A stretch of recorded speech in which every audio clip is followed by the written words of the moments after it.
I'm going to take one quick minute to just mention I just had my 7th anniversary at the Institute this week, which is wild to think about, but when you hit anniversaries, you look back. And when I started in this work, which I'm so grateful to be doing, there was no statewide Asian American organization. No one doing this advocacy at a state level. So I have been here to see AAPI New Jersey develop and grow and become this thriving organization, and to be able to put events like this together, because our community matters. Our community is here, it's been here, and we'll talk a little bit about that today. But in order to do that, in order to ensure our voices are heard, we need organizations like AAPI New Jersey and all the others that are here doing this work. So I just wanted to say thank you as an Asian American in New Jersey for one, being here in this community, and for supporting organizations like AAPI New Jersey. So we're gonna get into some of the rules. First off, this is a nonpartisan event, as Amber mentioned. Invitations went out to every single candidate. And so we will ask these questions in a nonpartisan way. Feel free to answer. One, we are keeping it clean, no personal attacks. We also, as you all well know, since you have done these before, there are a lot of you. And we cannot be here until midnight. You all have places to go to, so we are going to be strictly enforcing the time limits. So the first question is going to be a little bit of a combination. As I ask the first question, you could also use that to introduce yourself, so it'll have an extra minute. You'll have 3 minutes for the first, and then 2 minutes for the following 2 questions. And then you'll have closing remarks, and we'll go from there. So in case there's any concerns or questions. Okay, excellent. Also, one last thing to note. Everyone was selected the order. We did a randomizer. We put everyone's names in alphabetically, and a randomized order came in. I was going to introduce everyone, but again, we'll take up a lot of time, so I will let you introduce yourselves. The way we're gonna do this, first question down, we're gonna start here, work that way. Second question this way, then we're gonna kind of mix it up, start in the middle, and then closing remarks start in the middle. So I will call you as we go. Our first person, actually, Essex County Commissioner Brendan Gill, is not here yet, so we're just gonna skip over for now. And we will go to Commissioner John Bartlett first, and then work our way down. Okay, first question. The topic was, as you all know, you did receive the topic, it was engaging with Asian American communities. So Asian Americans are both the fastest growing and most politically underrepresented racial demographic in New Jersey, with the result that our needs are often go unseen and unmet. As you've been running, and in your long careers otherwise, what have you been learning about the Asian American communities who have grown to represent 12% of CD11, and how will you engage with and support them in Congress? All right, we only have two mics, so that is also something I'm going to ask everyone share. Thank you very much, Henal. My name is John Bartlett, and I see a lot of familiar faces out there, so I'm not going to say it's good to meet you, but it's such a pleasure to be here, and I'm so pleased that AAPI New Jersey is continuing to lead the way by hosting this in the same way that you have in so many other areas of policy. And I really appreciate, Henal, the fact that you used the word communities, plural, because what I've learned in a dozen years as a county commissioner in Passaic County is whatever group of people you may be talking about, you can't talk about a singular community. You have to talk about communities. And that's especially true in the Asian American and Pacific Islander communities, because the stories of your backgrounds, do I need to be in front of the camera? Is that what it is? Okay. But not too close. The stories of your backgrounds are so diverse, from early generation physicians and engineers to recent arrivals, to the quarter of Asian Americans who are working class and very often don't get paid attention to because of that model minority myth and the challenge that that creates. One of the things that I've learned in Passaic County is that when you have immigrant and diverse communities, you need to make sure that they're getting the information they need and the resources they need in the languages they speak.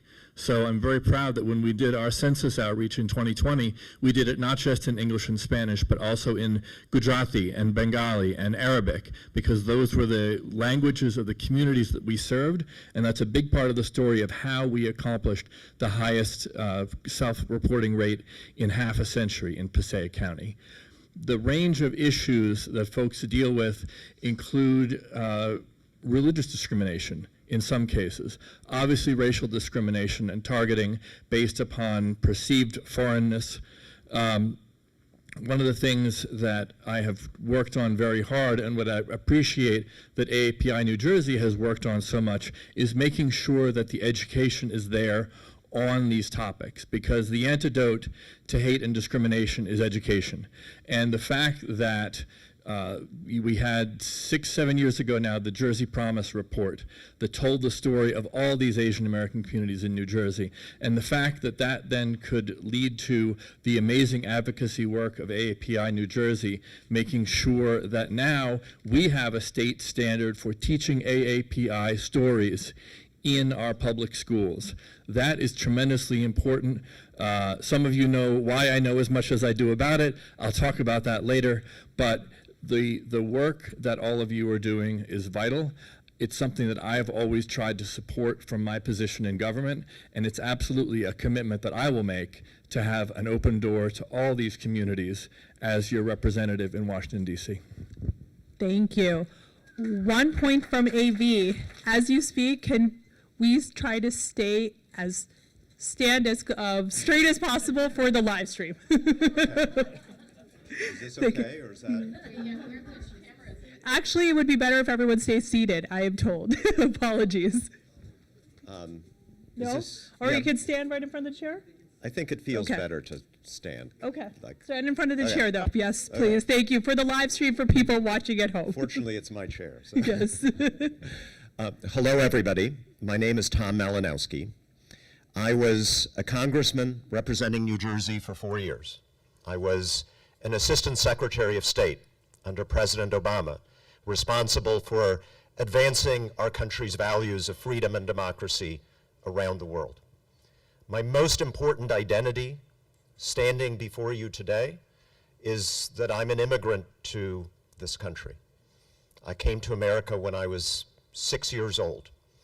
I believe very, very strongly that the greatest comparative advantage of the United States of America is that alone among the great countries of the world, we draw talent and energy from every part of the world. And I believe that immigrants have a special appreciation, a special understanding, a special love of America because we have chosen this country. And we didn't just choose it because it's rich and powerful, we chose it because it's good and because it's fair. And so I want to talk, although I strongly agree with what John said, that there are many communities here. I am of the Polish community, but I want to talk about how we are all in the same boat today. Because to see a president trying to destroy that comparative advantage, to see masked thugs sent by the government into our communities demanding that we as Americans show our papers to prove that we have a right to be here. To see people, and I imagine there are people in this room thinking about this, believing that we now need to carry our passports, even if we were born in this country, as we walk the streets of our communities, to see talk of denaturalization of citizens of the United States. It shakes me to the very, very core of my being. And I very strongly believe we are going to deal with these problems when we have the midterm elections in November. But I want to remind you that the Congress that we elect in November is not going to be seated for another year. So much is going to happen between now and then. You are choosing somebody to put out this fire right now. We are sending somebody to Washington in April.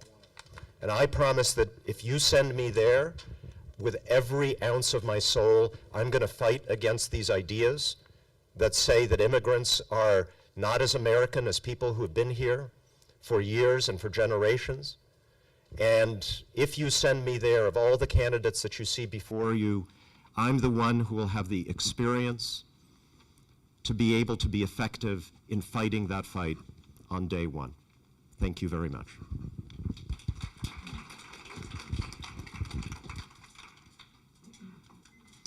Okay, another note from AB. Actually, Congressman, you were perfect in your line for the camera. That was the note I got, perfectly done. So this is the camera they're using, so just to be in line with that, so the live stream can see all of you as you speak would be important, and they don't want to move the camera as we go. So we'll leave it at that. Am I still good? Still in view? You can stand up.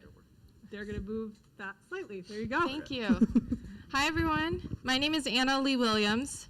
My name may sound like a Southern belle, but I do want to clarify I'm part of the Asian American Pacific Islander community. I'm half Vietnamese, half Italian. I was born and raised in New Jersey, and I want to tell you about my family story.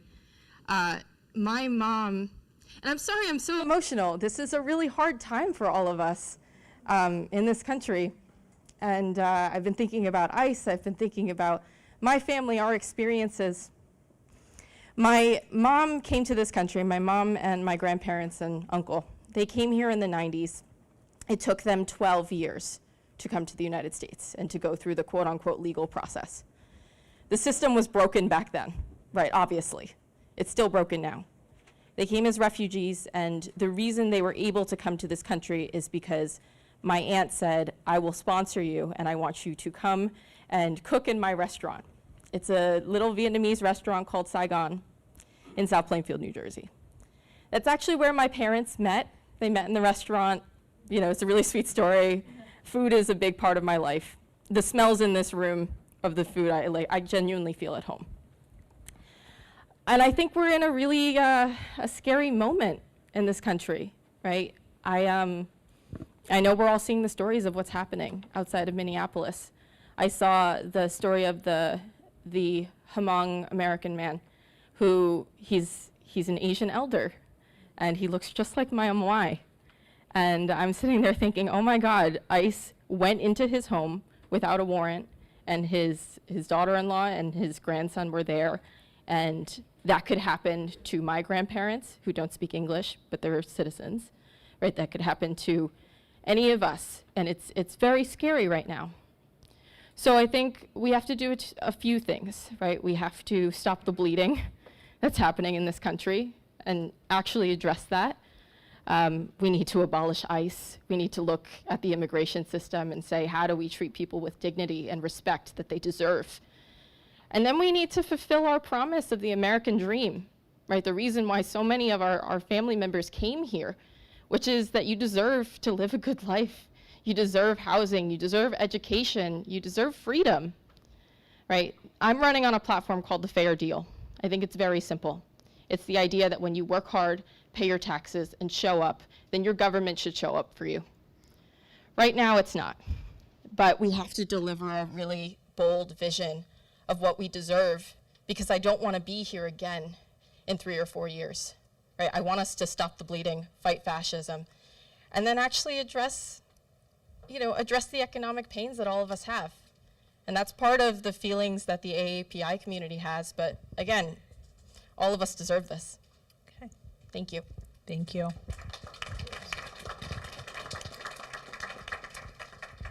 Thanks again for the opportunity to be here tonight. I'm Zach Beecher.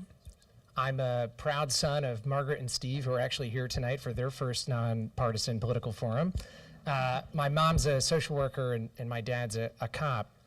And growing up, service and history were very much part of who I knew I wanted to remember and who I wanted to be. In history, I'm the grandson of an Irish immigrant to this country who came here in 1953 and was a dishwasher for much of her years as she tried to raise her family. And growing up around the table, you'd hear the stories of what opportunity that brought us. And I knew that I wanted to give back to that. There's a James Baldwin quote that sticks out to me, which is, of course I love the United States of America. I love her more than any other country. That's why I'm so committed to criticizing her ceaselessly. It's this stubborn belief It's the stubborn belief that we can and must be better. And the opportunity to turn that promissory note of what could be possible when we were growing up to what will be possible for that generation that comes up behind us. The Asian American community has been at the center of that, building tomorrow today in this country since we were conquering and moving forward into new dreams and new eras from the West and new ideas of what industrialization could mean in this country. And yet there was prejudice. There were real challenges. The Chinese Exclusion Act was a real thing. And yet the earliest organizing, the civil rights movement that pushed that back, we have somehow fallen back into the trap of nativism. And so first we have to remember our history. We have to teach it, and not just here in New Jersey, but expand it nationally and use our example so that we can lead with it.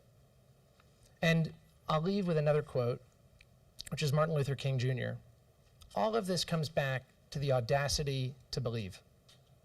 When I was a paratrooper, we had the audacity to believe that no matter what the mission was, no matter what the ethnicity, the sexual orientation, the income bracket of the soldier to my left and right, that we were there in shared purpose and shared mission. As we confront the challenges of affordability, of accountability, of an administration run rampant on our civil rights and the very idea of who we are, this is a moment where we all need to have the audacity to believe that we can be better, that we must be better, and that hand in hand, shoulder to shoulder, we can make that better world. Thanks for the opportunity to be here tonight, and I'm looking forward to more comments as we move through it.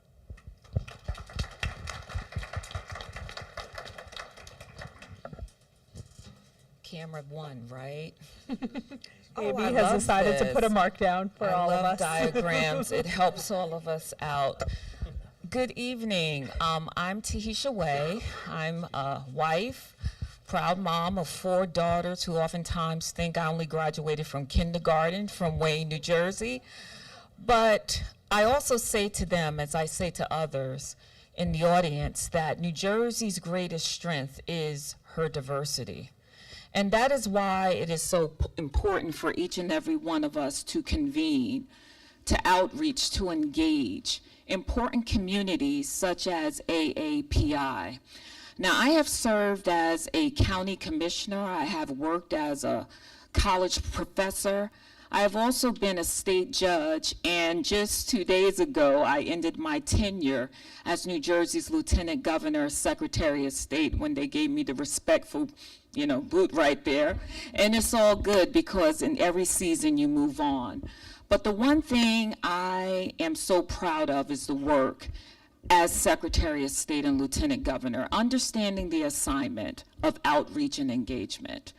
I led the statewide census count, fought against Trump and his administration, making sure undocumenteds were counted, making sure that there was a coalition of 75 groups, including South Asian, AAPI, and many, many others, to just ensure each and every voice was counted.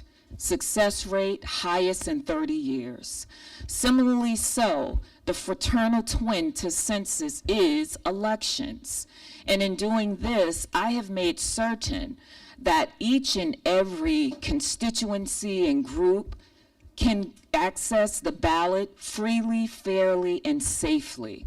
And even when Donald Trump and his allies wanted to disenfranchise various groups, I have stood strong, being sued many times, but I have won. And so now we're at a moment, a precipice, when he and his allies are seeking personal identification of you off of voting rolls. Why?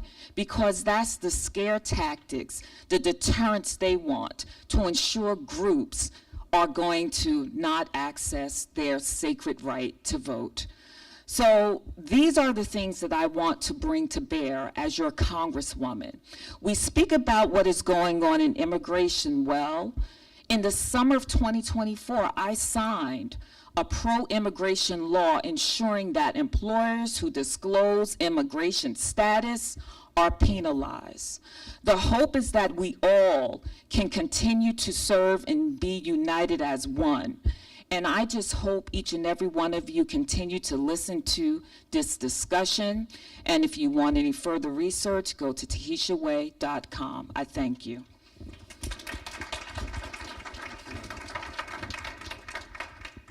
Is my height going to cause a problem for this? It's Just sort for of a the live stream, webcam probably. model angle. We're good? Okay, we're good. Hi, everybody. I am J.L. Cauvin. Move to the... I'm joking. Oh, sorry. Can you start my time over again, please? My name is J.L. Cauvin, and I live in Bloomfield, and I am an eviction prevention attorney, and I've also been a stand-up comic for 20 years. If you want to know how the race is going for me, they handed me a voter guide when I walked in, so hopefully you remember me by the time this is over. I am the son of a Haitian immigrant and an Irish Catholic mother, and I say that up top because, like a lot of people on this stage, I don't have this sort of wealth of political experience to draw on. But if you're wondering how I feel about what ICE is doing, how Donald Trump is persecuting a war on immigrants, my father was a green card holder, and obviously, if he were here today, it'd be a very different story and a much more threatening time. So I take it very personally. And when we talk affordability, my day job is eviction prevention. So I know there are various levels of the affordability crisis, but what I'm dealing with is people about to lose their homes. So I always say there's no greater kitchen table issue than am I going to have a kitchen? And I'm also a stand-up comic, and what a weird transition to go from that profound point to I tell jokes at night. But the reason I bring that up is that I think as a lifelong Democrat, I have seen our party get shellacked over the last 10 years, with a brief exception with the Biden presidency, because we are failing at communicating. And obviously, as your representative, our main job is to listen to you. But the key is, after we listen to you, what do we do? How do we communicate that? Can we be the strongest voice possible for you and all the communities in NJ11? And I would argue, as somebody who, on top of being a lawyer, has built a social media following of hundreds of thousands, mostly satirizing the Trump era. So it's sort of a political comedy bent to my humor. And I think that we don't have to choose. We don't have to necessarily say, are you a government official, but are you a good communicator? I think we need candidates right now, the Democratic Party in general and NJ11, who can combine a sort of progressive foundation, and as a courtroom attorney, I certainly have a substantive base to draw on, but as a communicator who has engaged millions of people online, that is an area where we've been failing. And even when we have strong policy, that hasn't saved us. So what I would ask you to do is to consider me as not only a champion in courtrooms, but somebody who can communicate your needs better than anybody else on this stage. Thank you.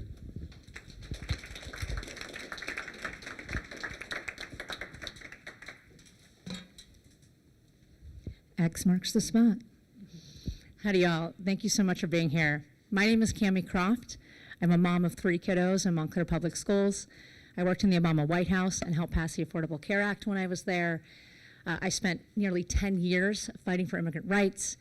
And most recently, running for office was not on my bingo card until most recently, I had built and led a clean energy organization laser focused on helping people save money on their energy bills. But right around this time last year, the Trump administration attacked my organization. They unlawfully froze our bank accounts, and I found myself being called out on the Senate floor as part of some MAGA conspiracy. I am running for Congress today to fight back against this administration and the broken status quo that has given rise to it. I learned how to fight from my mom. My mom, who grew up in Passaic County, she had 4 babies before the age of 20 years old. And she raised us often by herself on a waitress's tips. And she worked incredibly hard, as one does, for her kids. But we needed food stamps, public housing, Medicaid. programs that this administration, services that this administration slashed this summer and doesn't give a dang about. I fought my way from being a free school lunch kid to working in the Obama White House. That is the American dream that we all know is possible. But this administration, every single day, is ripping it away from us and our families. I understand this fight against Trump because it keeps coming to me, to my door. I helped President Obama get millions more Americans access to health care, including my own mom. They are clawing it back. I fought for a pathway to citizenship for Dreamers. Trump blocked it. I built a clean energy organization to help people save money on their energy bills. He attacked that as well. I am not a politician or a lobbyist. Nope. I am a fighter who has spent nearly 25 years getting the federal government to actually deliver for working families. And here's why I will get here's what I will do if given the privilege and the opportunity to serve you as your Congresswoman. I've been knocking on a lot of doors for a lot of months, including today right here in Livingston, and I hear two things. PT, wanting to be in a post-Trump world, and how, too, it is getting harder, faster to get by. It is critically important for anybody in this role to not just be at forums in 13 days before an election, but also how you sustain and listen to communities.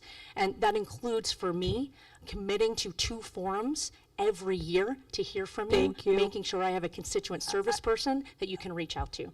Thank you. Thank you. Sorry, we are going to be strict about time. There are a few people who came in the door, so as Analilia comes over, I'm going to just repeat the question that we're here. The first question, obviously, we're here in an Asian American forum. Asian Americans are both the fastest growing and most politically underrepresented racial demographic in New Jersey, with the result that our needs often go unseen and unmet. What have you been learning in your time running and in your careers about the Asian American communities who have grown to represent 12% of CD11, and how will you engage with and support them in Congress? Go ahead. All right, thank you. Good evening. My name is Analilia Mejia.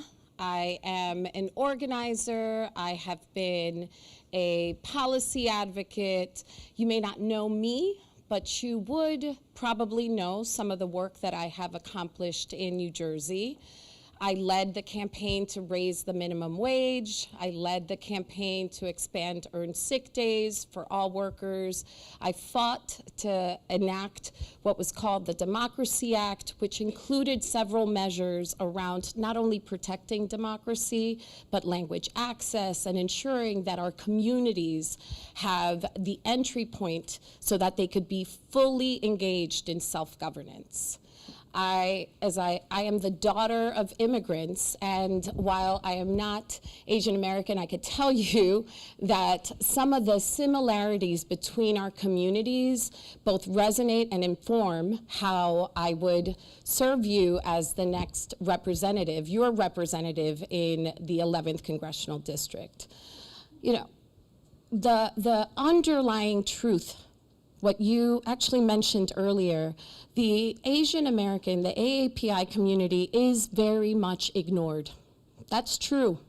In fact, when you think about over the course of our history, in moments in which we have fought for fuller representation, for birthright citizenship, for who can be a naturalized citizen, it's actually been on the backs of Asian Americans in which bad policy has been made. In the 20s, Asian American community were not allowed to become naturalized citizens. When they finally are allowed in the 50s, there are restrictive measures and number quotas to prevent inclusion or entry into the community. And in fact, it's not until 1965 in which some of those restrictions are lifted, and it is through the collective action of African Americans, Latinos, and Asian Americans that we have expanded democracy in our country.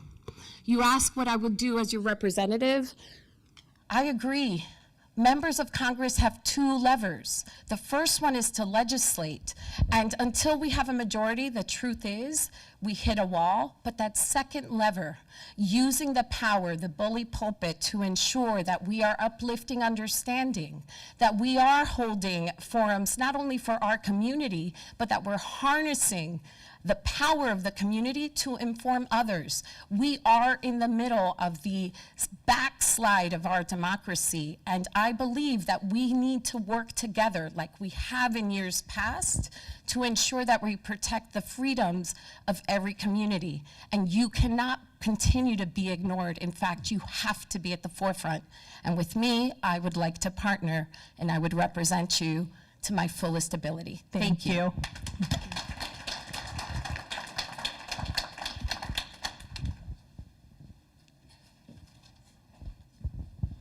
Howdy, everybody. My name is Justin Strickland. You may not know me, but you may have seen my head around town. So I'm here today to tell you a little bit about myself. I started my career in the United States Army, and I'm the only one up here that actually has led troops under fire in combat. And I think it's a very important distinction because in these times to fight back against Donald Trump, we need a fighter. Someone who has been there and known what it's like to be under fire. Now, I also am a former federal employee, a Pentagon official. I'm a Chatham Borough councilman, and I've worked in multiple Fortune 100 companies. The question of, what have I learned about the AAPI community and what I'm going to do as a congressman for the community? First and foremost, what I've learned in my life is that the AAPI community deeply cares about family. Family is the most important to AAPI communities. And so, as your congressman, I'm going to introduce legislation that is going to directly help your families. Legislation that is going to cap college tuition so college is not crazy expensive anymore. I'm going to introduce legislation for a child care coupon that makes it so that the child care is affordable for your community. I'm going to make it easier to buy homes, and by introducing a program that'll make it easier, and a lot more. Now, the other thing I'm going to do is I'm going to go to DC, and I'm going to be a champion to abolish ICE. Because I'm going to say it, the President of the United States is a racist, and I think we all can agree on that. And so his policies are racist policies. The AAPI community is under threat because the Constitution is under threat. We got to remember that ICE was created after September 11th to protect citizens from terrorism. But now ICE is terrorizing Americans and terrorizing our communities, and it's got to go. And so what I'm also going to commit to you is I'm going to commit to a quarterly town hall with the AAPI community. I'm going to commit also to showing up anytime you guys need me to, for protests, for organizing. I will be there side by side with you. And so if you give me the honor to represent you, I will work every day tirelessly with all my heart to take care of your families and make this country better for all of you. Thank you.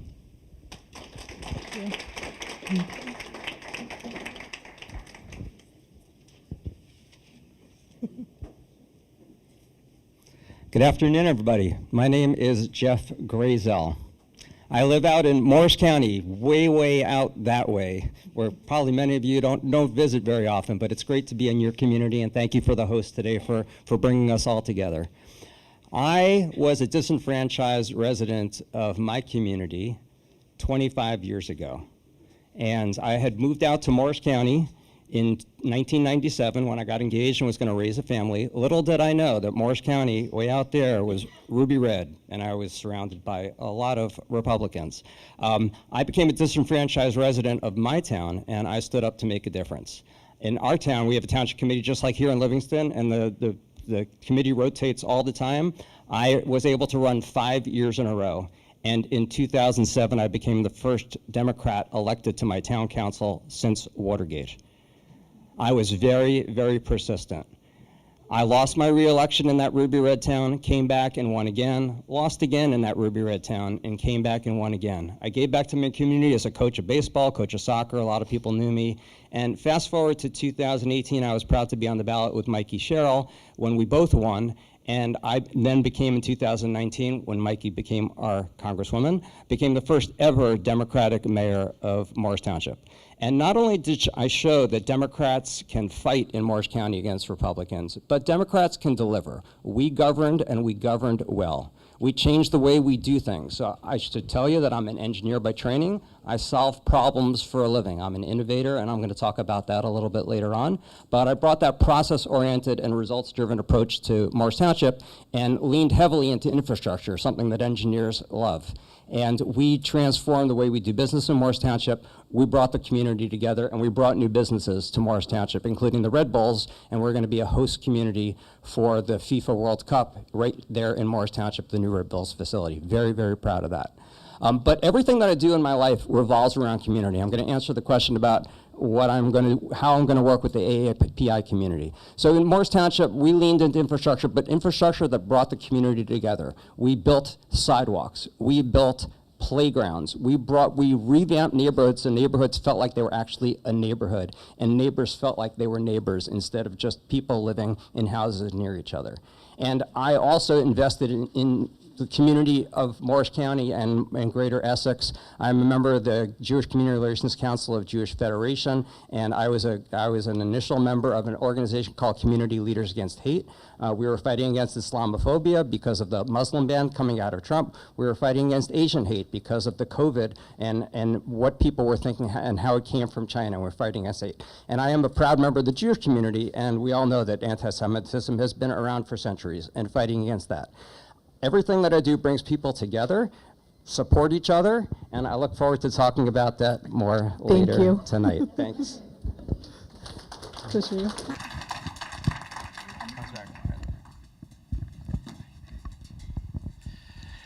evening. I'm sorry, I get my, okay, no problem.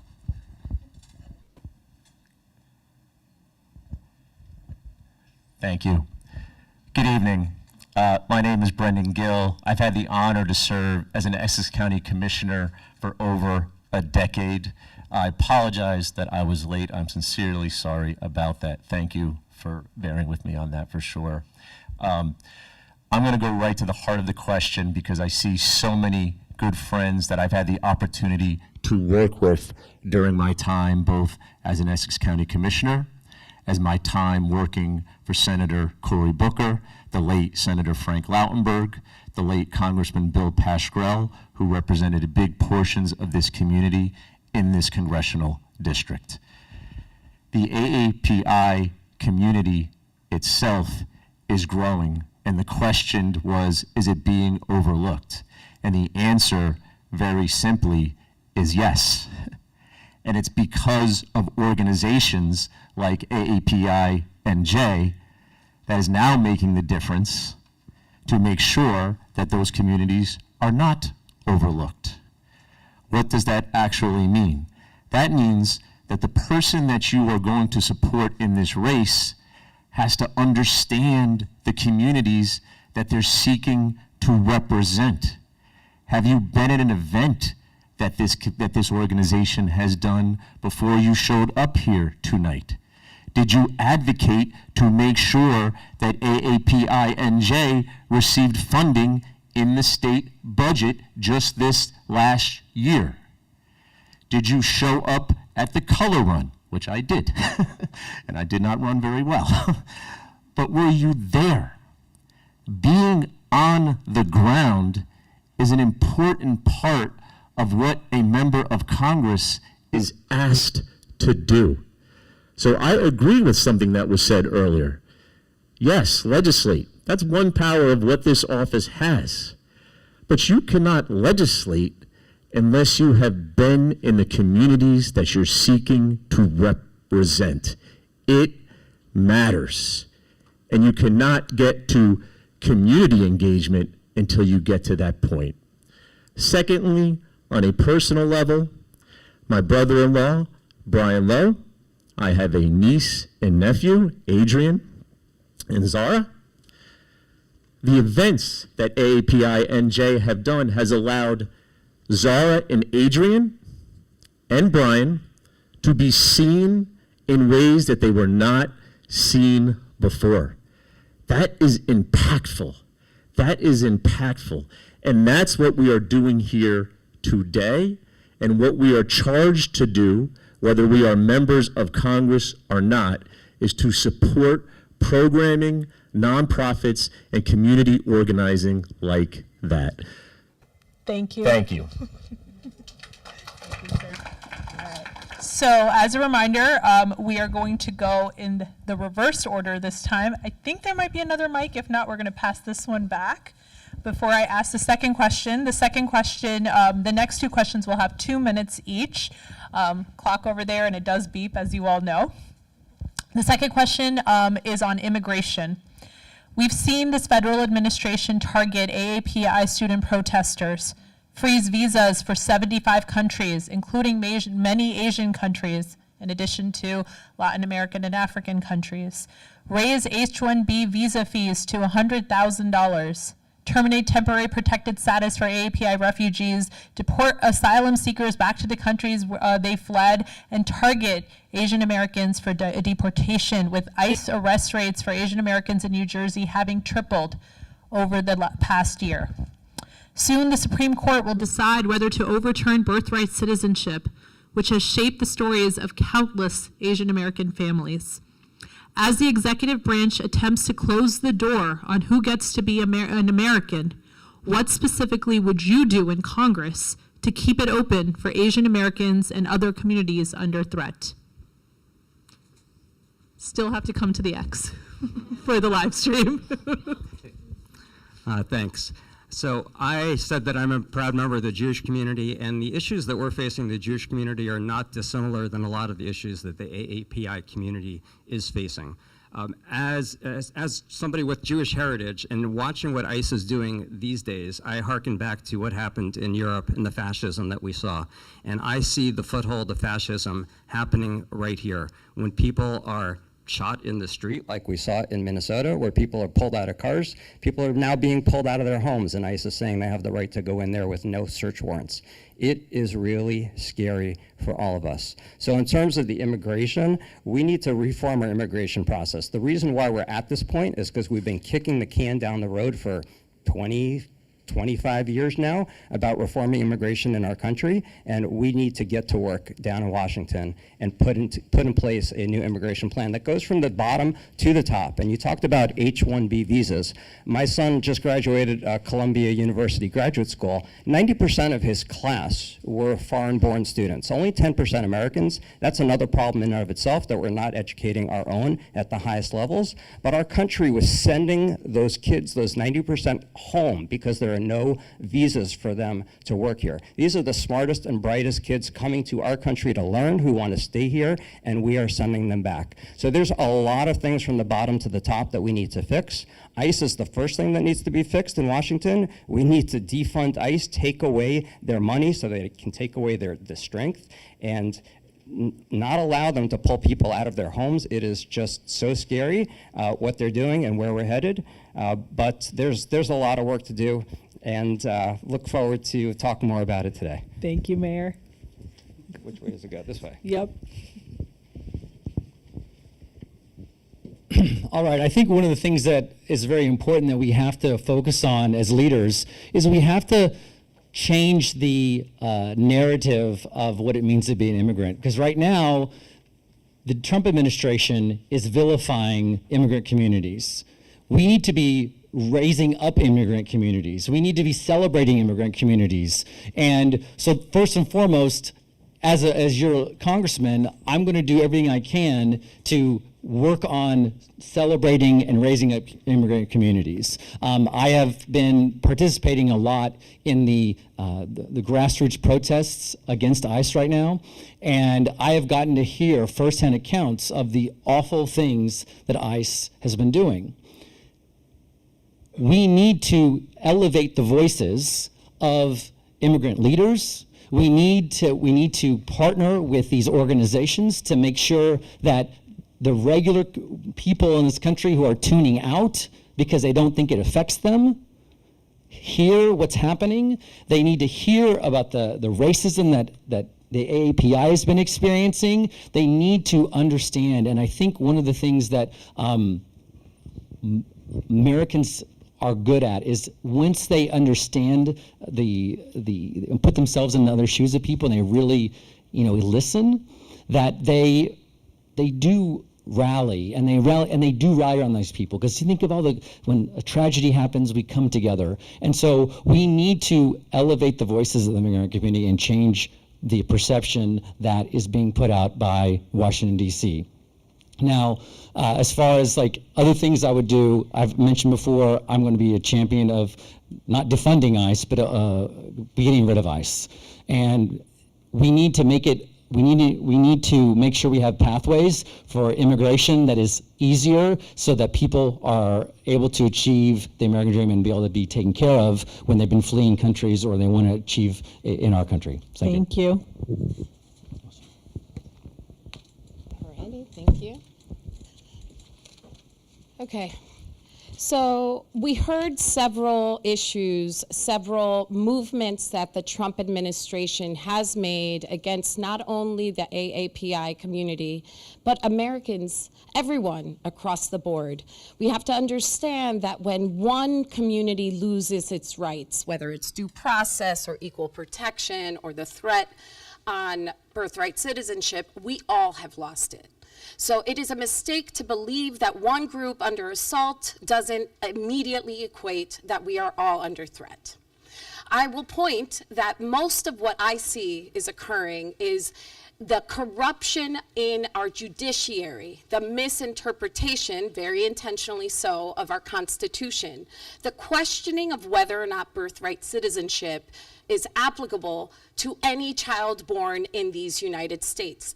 It harkens what we have heard before in the 1920s, in the 1940s, in the 1950s.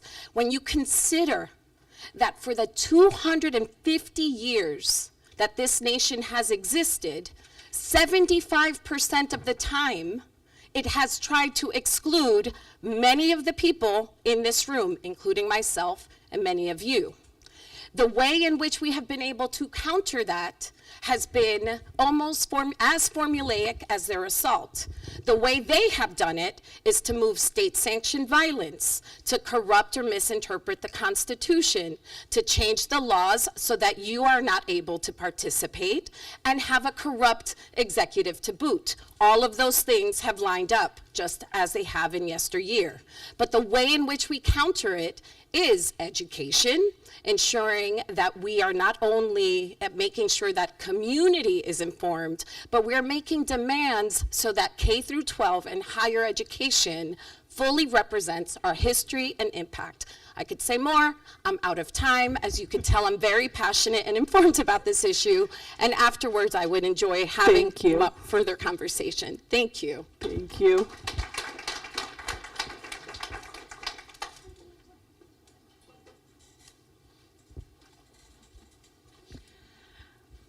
Hi, y'all.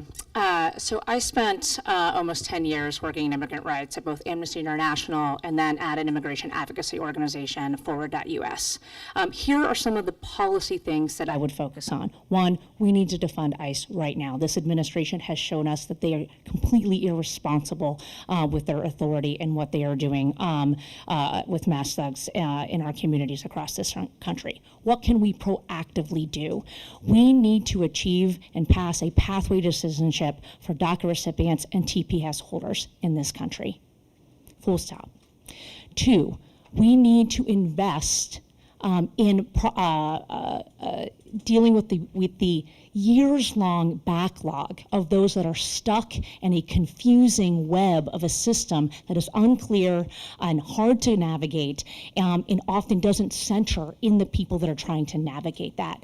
And if we have the resources to do what we're doing in our streets right now, we absolutely have the resources to deal with that backlog and give people a clear process and legal resources by which to navigate that. The other part of this is also H-1Bs. I happen to be part of an organization that sponsored H-1Bs and green cards for our staff and employees. It is part of our talent engine for this country in giving people the opportunity to be here, build their lives here, and we need to be able to have that be a possibility for folks. The other part I want to address here is also culturally. One of the things that I had the opportunity to do was working with two different presidents, President Obama and President Biden, was getting Immigrant Heritage Month in June acknowledged as something nationally that we could use as a country to celebrate our shared immigrant heritage.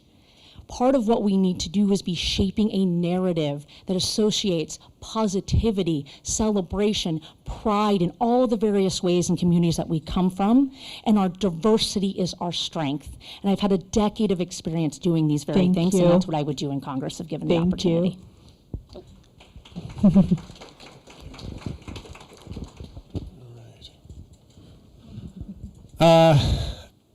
I think platitudes are not going to save us at this point, especially when we're not in power in Congress. Diversity is our strength. I mean, we all believe that. But I think at this point, we need people who are prepared to abolish ICE, and if that means shutting down the government, so be it. We have masked thugs walking around our cities. Like, I know we watch it on the news, some of us have encountered it, but this is like some dystopian shit going on. It's not just, uh-oh, there goes Trump again. So I think when we're dealing with crises, we need sort of extreme, not reckless, but we need to resort to extreme measures to back it. And I think ICE cannot be funded. It cannot continue to exist. So I think any measure we can do, if it comes to shutting down the government, so be it. I also think we've allowed Republicans to sort of steal the narrative under Trump. He's a very effective communicator of hate. He's clearly a racist. I think that's why he sort of, has carved out exceptions for white immigrants. He's very transparent about that. It's kind of pathetic that hasn't been sort of broadcast more.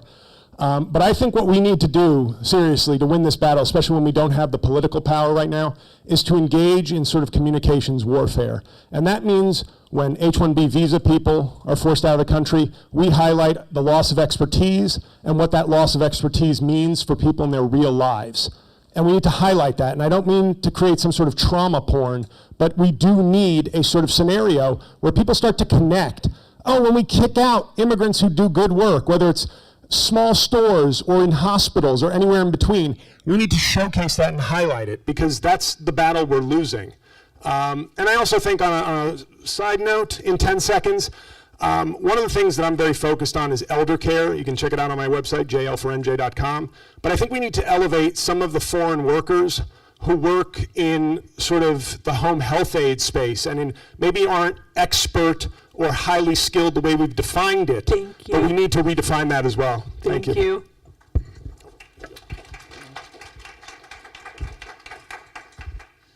Well, I think that the message is clear. Budgets are supposed to be about values. And now we have an ICE agency, we have a DOJ that is being weaponized and not being held true to each and every one of our values. And that is also why, as a Congresswoman, I will definitely look at this budget and, of course, be open to defund it.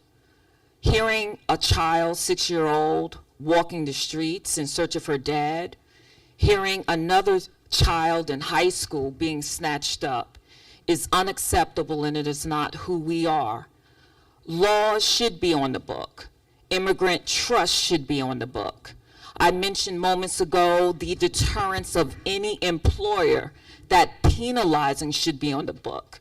But what I also want to applaud are the organizations who are too laser clear, fighting in the courts, like ACLU, like the Institute of Social Justice. And I also, as a Congresswoman, would have a CD11 immigrant roundtable, because we should be bringing each and every one of our stakeholders together, united, to fight this.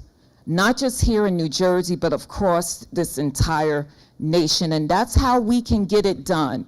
We the people, 250 years, we're celebrating the semi-quincentennial, everyone. The principles of equity and justice, fairness, self-determination, perseverance, that's who we are. And that's what we can battle through and ensure that we the people are properly protected. Thank you. So let's look at the facts. Unless you're a Native American, you're an immigrant to this country. You landed on these shores from another land, and your family and its history and its lineage has built its future here. Let's look at the facts. ICE is now more funded than the U.S. Marine Corps. Let's look at the facts. An SS slogan from World War II was on a podium that Secretary Noem spoke from just last week. The cruelty is the point. It is policy. It is choice. It's deliberate. And so what do we need to do? We need to focus not just on how we fight, on how we give advocacy, but the policy changes that we can make. 30 January is an incredibly important day. DHS funding expires. And what we've seen is platitudes of funding and accountability arguments. This is the chance to force the fight. Comprehensive federal immigration reform was almost passed just before Donald Trump was inaugurated. Actually led by a senator I almost never agree with, James Lankford out of Oklahoma. That would have rewritten some of the pathways for legal citizenship, opened up H-1B opportunities, and comprehensively overhauled the federal immigration system we know today. Who killed it? Donald Trump. Cruelty is the point. So what we need to do, knowing that this person who goes to Congress, I hope to earn your trust and confidence to do that, is you need a fighter. As the only Bronze Star recipient up here on this stage who fought in Iraq, as the only person who's built workforce training programs, who knows that we are enriched by the experiences of immigrants, not lesser for it, and the only person who's backed entrepreneurs and businesses from start to scale, I know that immigrants work with us, enable us, empower, and enliven us. We are better for our immigrant communities. All of us are immigrants. This is our moment to stand up for our story, their story, and the story that we want our kids to believe in. Thank you.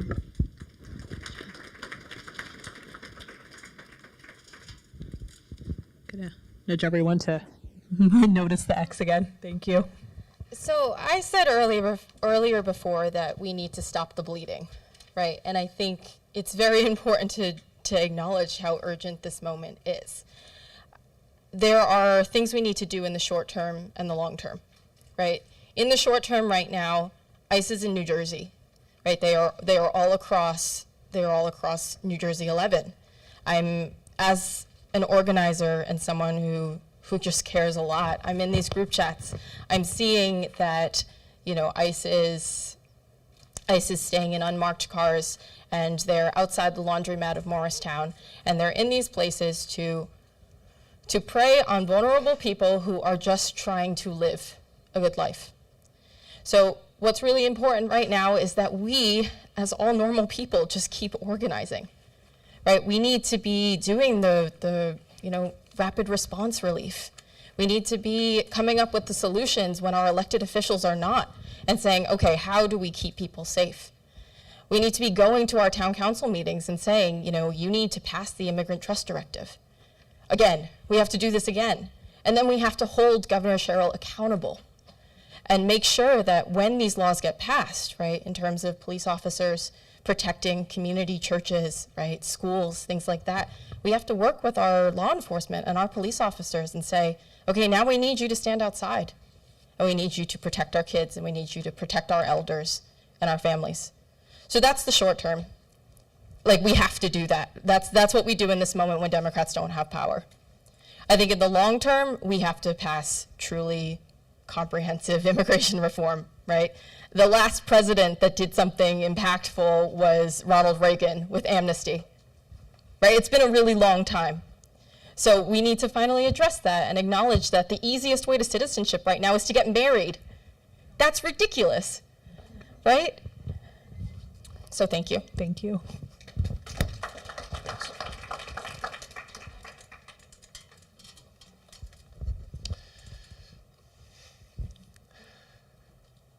You've heard my values. You know that I'm an immigrant who believes that America is an idea that people from every part of the world can embrace, not a blood and soil country.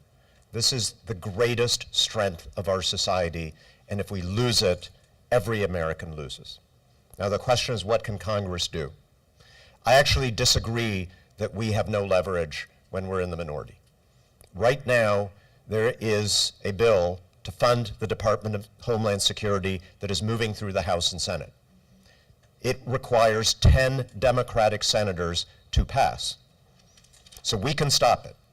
And if I were there, I would absolutely not vote for this bill, even if that means for a while some useful parts of the Department of Homeland Security need to be shut down, unless ICE stops these mass deportation operations. So no funding for masked agents, no funding for the Border Patrol outside of the border, no funding for arrests without a warrant, no funding for operations near schools, near churches, near hospitals.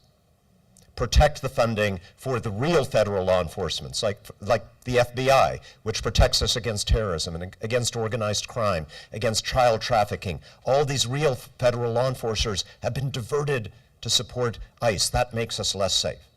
Those would be my conditions, and I would be an absolute hell no, and Democrats can stop this in this Congress, not to mention what we'll be able to do when we're in the majority. Number two, if you don't want illegal immigration to this country, support legal immigration. Make it easier for people to come, to work, to create businesses, to go to school, to contribute to our country, to rejoin their families. That's why we need comprehensive reform. And let me say this, every student who gets a graduate degree from an American university should get a green card with their diploma. Thank you.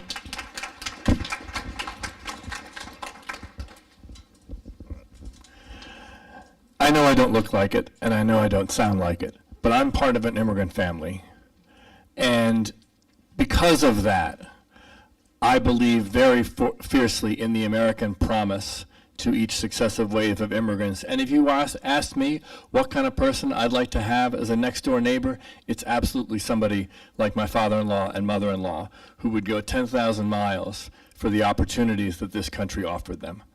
The fact that we are now under an administration that is actively trying to break that promise, to take the old truism that our immigration system is broken and transform it into something that's designed to break the spirit of immigrant communities, is absolutely appalling.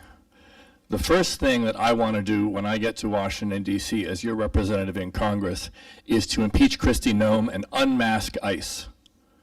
Put behind us all of what we're seeing right here in New Jersey and across the country. I stood a couple days ago at the laundromat in Morristown. Don't tell me you're trying to get rid of the worst when you're showing up at a laundromat on a Sunday morning. Because that's a lie, and we need to call it out as a lie. The fact of the matter is, the things that Trump says he's doing, every administration has done. 8 U.S.C. Section 1228 allows the removal of folks who are immigrants who have serious criminal violations. That's not who's being targeted now. In fact, 95% of the people that ICE is rounding up have no such serious criminal engagements. And we need to fight that fight. And in the longer term, we need to fight for comprehensive immigration reform, and so many of the examples of that are in the Asian American community. The way in which H-1B visas hold down compensation for high-tech workers and make it hard for people to move around. The way that H-4 visas create that ridiculous situation that a couple of folks have mentioned where we educate a generation of people and then tell them to go home. I would stand up on all of that from day one. Thank you.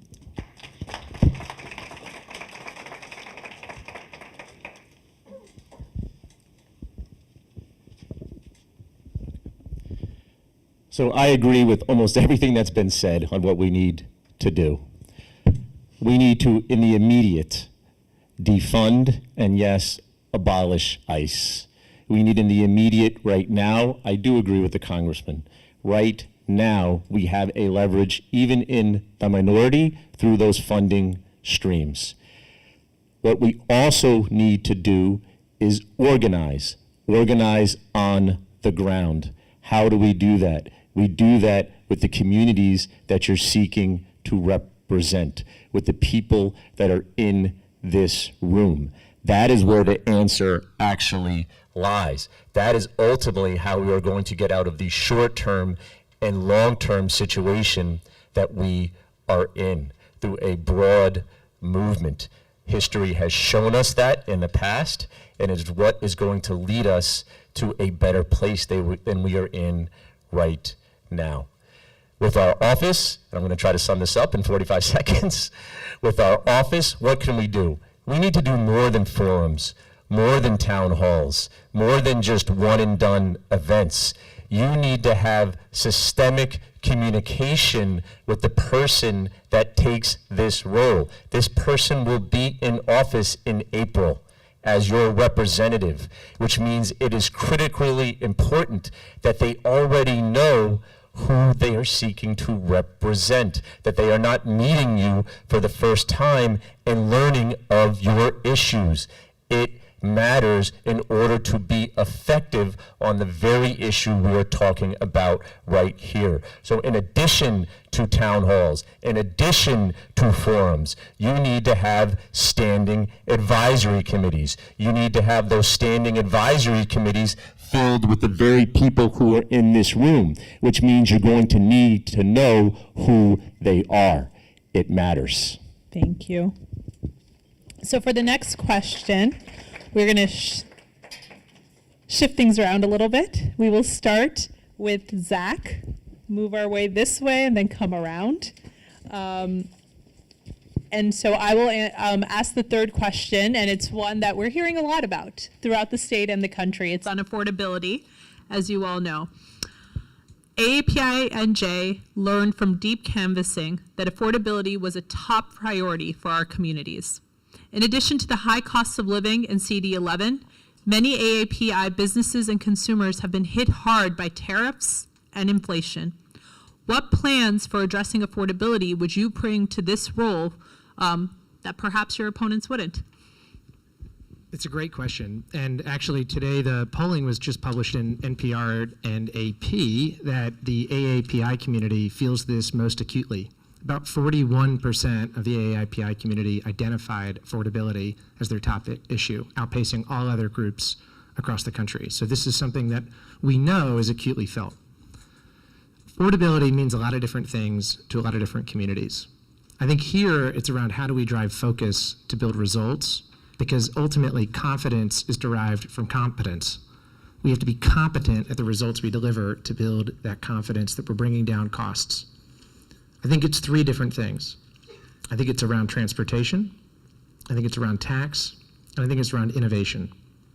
In transportation, we've got to be able to focus on how we draw down costs and how we actually invest in the infrastructure that makes this region work. New Jersey is one of the most productive regions in the country per capita. Much of this country is off the taxes that we pay.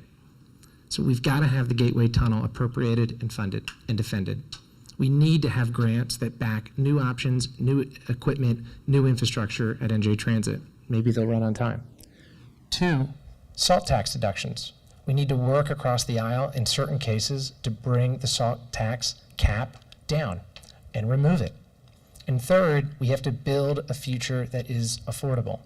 Innovation is the tool by which we can do that. Whether that's grants to support innovative critical technologies, whether that's investing in the Einstein Corridor, which maps universities to corporations here to jumpstart new jobs in big public sector challenges that we face. Innovation can be a tool to build for good, enable fulfilling roles, and unleash the true potential and power of the American intellect right here in New Jersey.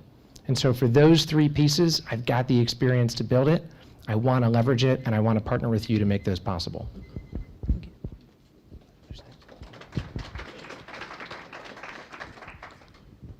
So affordability is what the fair deal is all about, right? It's that simple premise. You work hard, you pay your taxes, you show up for your community. Now, what do you deserve from your government? And when we set the policies for our campaign, because it is a very policy-forward platform, we outlined healthcare, housing, and education as the top 3 concerns. There's a lot more than that. If you go to my website, you'll see all of them. We talk about AI, we talk about climate change, all that stuff. But those main 3 are the ones that affect all of us, and it's on everyone's minds. As far as healthcare, I mean, I don't know anyone that's happy with their health insurance. We all deserve a universal healthcare system where you have the power of the federal government bargaining on our behalf, telling insurance companies and pharmaceutical companies that they can't take advantage of us. You know, setting prescription drug prices and providing a basis, you know, of minimum care that we all need and deserve. Like that, I can't underscore the importance of some of these things. And when we have things like housing and healthcare and education, it allows us to live a better life. The second part is housing, right? We all deserve to live in a home that we can afford. New Jersey is one of the most expensive states to live in, and a single family house is now $700,000. That's unrealistic for most of us. So we need to build more middle housing options, right? Investing in rent-to-own apartments, you know, converting like things like the Livingston Mall into housing that people can afford. And then the last piece is education. Universal childcare would do a lot for young families. It gives people the opportunity to start thinking, can I have a family? Can I afford to do this? And same thing on the higher education side. We want to give people a chance to have a future in this country. So those are our top 3 issues. And again, this is all about the future that we deserve. Thank you. Oh, sorry. It's actually very hard for presidents or elected officials to do anything about the cost of living. So give Trump credit, he succeeded in the wrong direction, particularly with these tariffs. So let me start there, because this is actually the most impactful thing the government did that was wrong, and the easiest thing, therefore, to reverse. We're all feeling this. Tariffs are a tax on every single American. Whether we are buying things in the store, 99% of the clothes we wear are made in another country. Whether we're a mom and pop business that's importing something that can only come from another country, like maybe some of the ingredients of the wonderful food that we just ate. Or whether we are a manufacturer, an American business with American workers making things in America, but there is a part, there is a material that can only come from another country, because that's the way the economy works. It is literally the stupidest economic decision that any American president has made in our lifetimes. And here again, actually, we have leverage in this Congress. The Senate, few people know this, has already voted several times to repeal some of Trump's tariffs. The House, that has been bottled up. If I'm elected, the Republicans will have only a margin of error of 1 seat for a while in the House. And there's already talk among some Republicans who fear losing re-election that they want votes on tariffs. That will be my #1 priority on affordability. 20 seconds, you mentioned something that no one else might think about. We need safeguards on artificial intelligence, including around things like algorithmic pricing. I do not want corporations setting individual pricing for every single person in this room based on how desperate they think we are to pay a certain price. We need to banish that. Thank you. Thank you.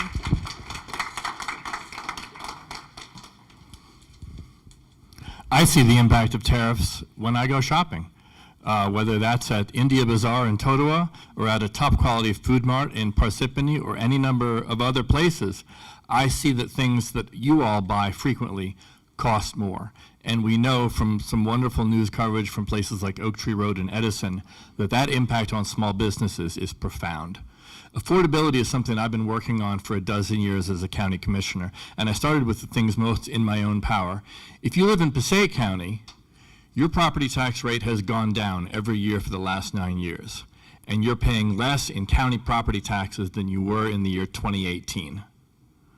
That is what we did, not by doing less, but by doing more, by bringing in new resources. So it wasn't coming out of the property tax dollar, it was coming out of $960 million in federal transportation funding that I've already brought into the 11th Congressional District from my current position. It's come from state funds that we were able to leverage to build a new STEM academy and biotech academy in Passaic County. So the cost of government is something that I've been working on for a long, long time. I also know that the cost of healthcare is a crucial issue for so many people, and that's why one of the first things I'm going to do is advocate for a public healthcare option, to use the market to bend that cost curve in the right direction and to make sure that insurers are looking to cover care, not deny care. The other crucial thing that Congress can do is to regulate the markets that we're all part of. A generation ago, if you wanted to buy a house, you were bidding against other people who wanted to buy that same house. Now you're bidding against some private equity firm that needs to get 100 in your zip code this year. When you were paying your electric bill, it used to be your house and the guy next door and maybe the guy with a grow light down the block. Now you're competing with big server farms and AI that is pushing up the cost of electricity for all of us. Regulating those markets is an essential congressional function. Thank you.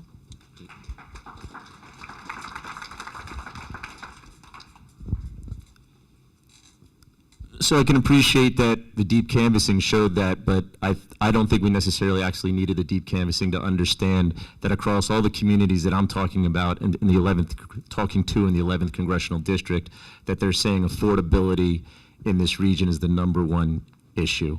It means a lot of different things to a lot of different people right now. I am hearing about access and the cost of health care every single day. We can make a serious dent on that issue as a member of Congress. Access to not only affordable housing, but market rate housing is an issue here in Congressional District 11. We can make a dent on that issue right away. Access to quality public schools is an issue here in this district. We can make a dent on that issue right away in this position. Secondly, the platform of the office is critically important in what you use it to do. We just went through an entire gubernatorial campaign where the issue of artificial intelligence and what it means for our economy, and that's directly related to the issue of affordability, being able to afford to stay here, being able to stay here if you want to stay here. People like my parents who are retired. My father's a public school educator, 53 years in the Montclair public schools. I'm blessed to have my mom and dad with me. They would like to remain in the home that I was born and raised in. That is becoming almost impossible to do. I'm going to circle this back to AI. We have major changes coming to our economy, not in a decade, not in 20 years, but in 3 to 5. And no one, and when I say no one right now, I mean up and down the chain, no one is talking about it. And if I have the opportunity to represent this district, I am going to push that conversation, because it is a conversation that we need to be having right now to get to the issue of affordability. Thank you.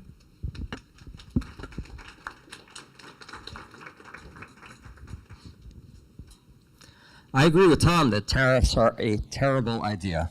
They are in place for a reason when another country is dumping product into our country and trying to get rid of a business that we have here. But what is happening now, what Trump has done, is literally a tax on the American people. We need to get rid of the tariffs. But the affordability crisis started before the tariffs were implemented. It's been going on for years. And the issue that's driving affordability in this country is insurance premiums. They are ridiculously high, and they climb ever higher every year. In Morris Township, where the workers running our town, at the base level people operating our country, they are literally taking home less pay. The amount of increase that we can give them on an annual basis for their salary is being outstripped by the increases in the premiums For insurance, and they are literally taking home less pay. That is driving an affordability crisis that we need to fix. when I go to Washington, I want to not only talk about the subsidies that we're talking about now, how much subsidies we should give to the open market, but I want to talk about why prices are so high. There, I believe, is a monopolistic circle between the providers, the insurance companies, the hospitals that needs to be broken. There is a lot of extra cost in the system that needs to be driven out, and we need engineers and problem solvers to go down there and figure out how to do that. We also talked about housing up here. And one thing I say about mayors and engineers is that we know how to deliver. We have to deliver for our constituents. Politicians like to talk and talk about policies, but mayors know how to deliver. In Morris Township, we are going to be delivering one of the very first approved affordable housing plans in the state of New Jersey. So when you talk about housing prices, it's a supply and demand issue, right? We're gonna have to have more supply in the market to drive down the price. In Morris Township, we are delivering on that by having the very first approved affordable housing plan in New Jersey, and we're going to start putting shovels in the ground in 2026 to build new housing in our town. This is what we need to do across our country to drive down housing prices. Thank you.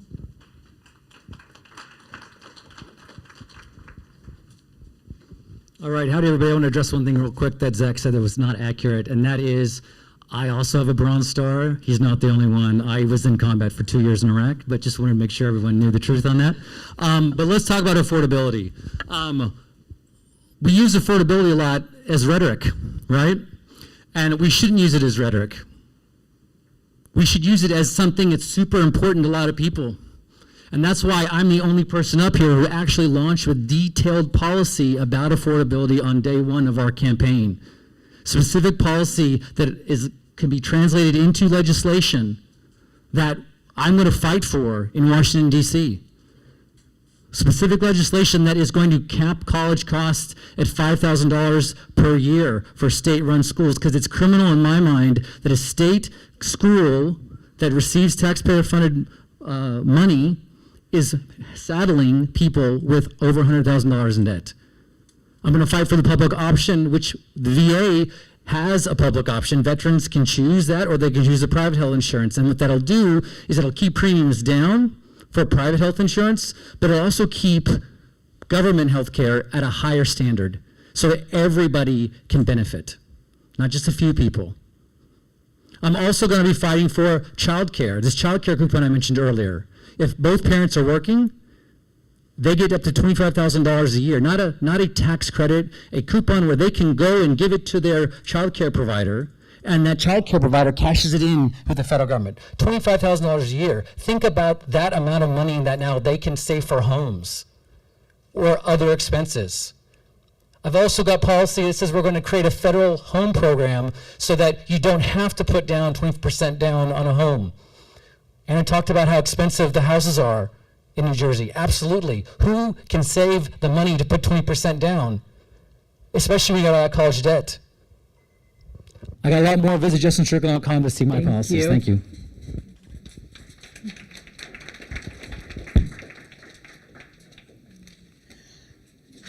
All right, so we've heard many of us agree on this affordability crisis. I'll add a few things.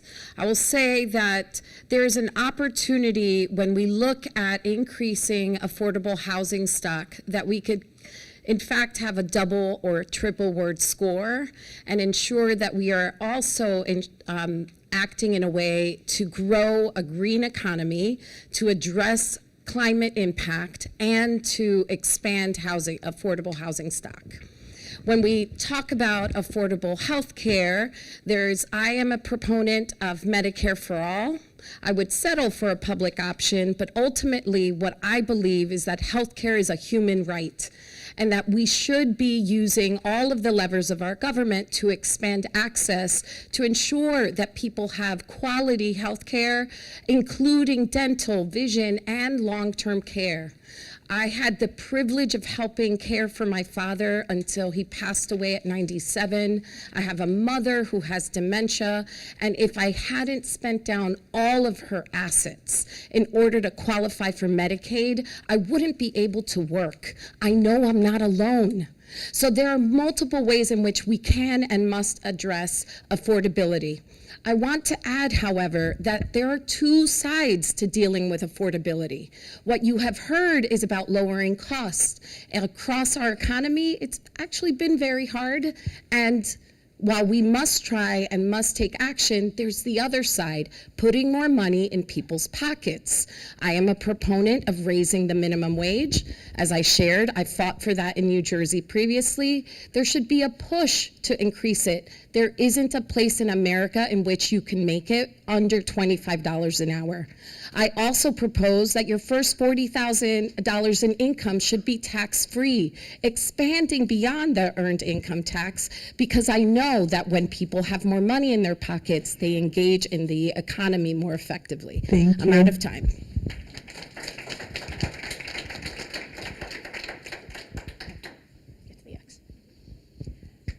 Whose energy bills went up this month?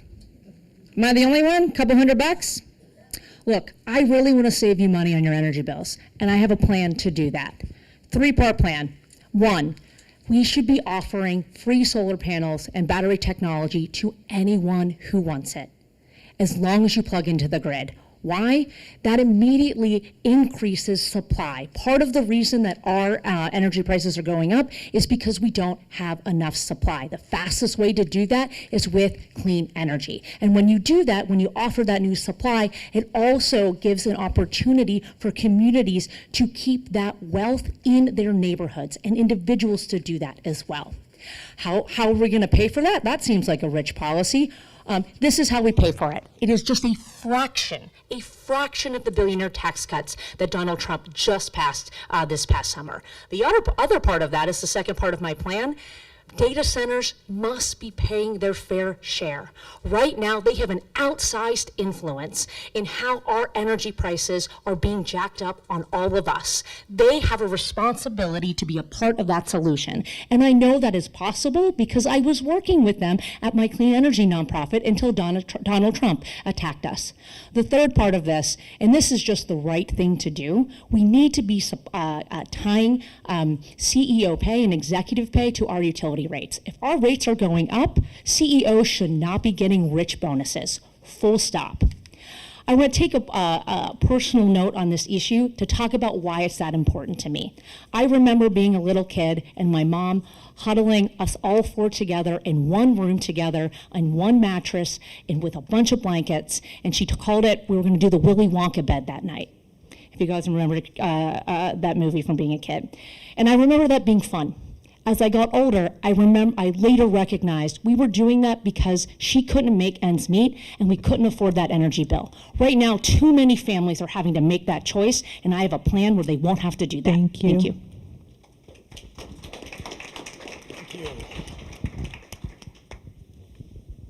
All right. Oh, thank you.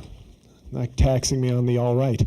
I don't own a car and I rent in Bloomfield, so I think my view on the affordability crisis is a little different. I moved to Bloomfield 7 years ago from Manhattan because I wanted more than a closet to live in. And I got to know a lot of my neighbors really well.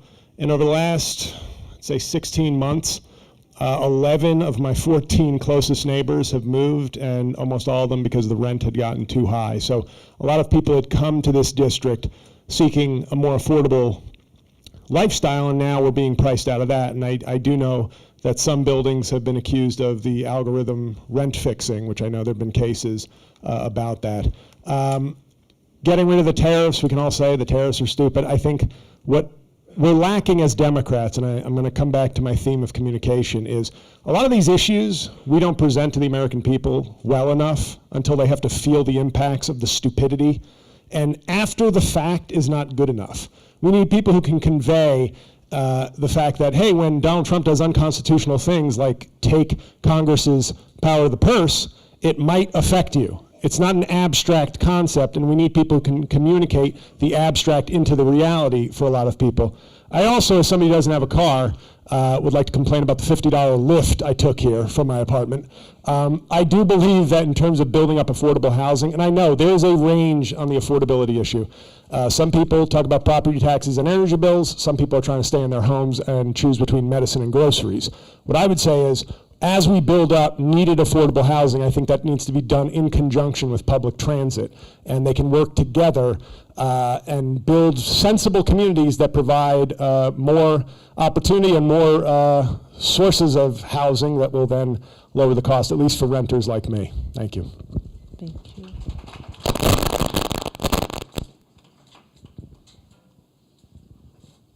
Affordability. Going around the district, of course, that's top of mind. And I think it's time for us to come to a place as Democrats where we're not only proposing, we have done the work. You hear about our health care and its lack of being affordable. Well, for me, when I was 19, suffering the brain hemorrhage, it stuck with me when my insurance, my parents' insurance, denied us.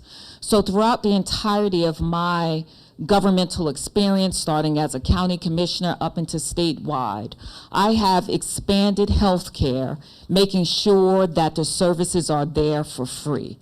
I also think about affordable housing. Just the other day, I saw a veteran in a diner in Madison, and he and I was talking, and he even said, I remembered you at the time, Lieutenant Governor, because you were there for us with the SBA, making sure that there was new affordable housing for our vets who have sacrificed so much on Route 23 in Wayne. I also think about the parents like my husband and myself of 4 who get a second mortgage because of daycare. And so what has been done? I've helped bringing 44,000 new pre-K seats in our state. So when we talk about what we can do, we should think about those who have already done the work. Small businesses, the backbone of our economy. Every single year, I brought in record millions in comparison to any other state to our small businesses, especially those who are minority-owned business owners. This is our time to elect a Democrat who has laid the foundation and can ensure that each and every resident in CD 11 gets the opportunity economically they deserve. Thank you. So bear with us. Thank you so much, everyone, for staying with us. We are coming upon closing statements from the candidates, and then I'll close this out. So 2 minutes each for closing statements. And then obviously you are all welcome to mingle with the candidates. So we will start once again this way. We will start with Lieutenant Governor, and then we'll move to JL, and we'll come back around and loop. I could have stayed right on up there. You know, I'm an old lady here, but it's all good. Look, it has been definitely a beautiful evening, right? This is a healthy democracy with each and every one of you. I do believe that I am the candidate of choice just because of my lived experiences. I'm the only candidate in this race who have served in 3 branches of government. I start with on the local level, legislator, judicial level, understanding the rule of law, and of course, statewide experience. All of this we need right now. We are at a precipice. Immigration is getting attacked. Our immigrant community is getting attacked. Our democracy is getting attacked. Our civil rights, our economy, all of it. And of course, I look at this community, AAPI. One of the pride and privileges that I had while serving was when I led an economic mission in December of 2024 to India, 40-member delegation. And what was so beautiful and meaningful was not just learning of the culture and the education out there, but bringing back jobs to New Jersey, establishing memorandums of understanding with the university so our kids, right, could understand and better innovation of thought so they can too be a leader. And just the understanding of bringing coalitions of the community together. I spoke about the census. I spoke about elections, but what I didn't speak about is my leadership in making sure that there is translation of services so that there can be full communication and inclusiveness, which we all should have in this great state. I thank you. I humbly ask you for your support. Again, TaheshaWay.com. Thank you so much.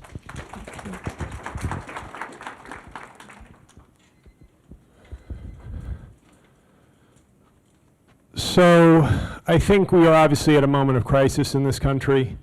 On my website, I identify a few points of that crisis: affordability, climate, democracy, and elder care.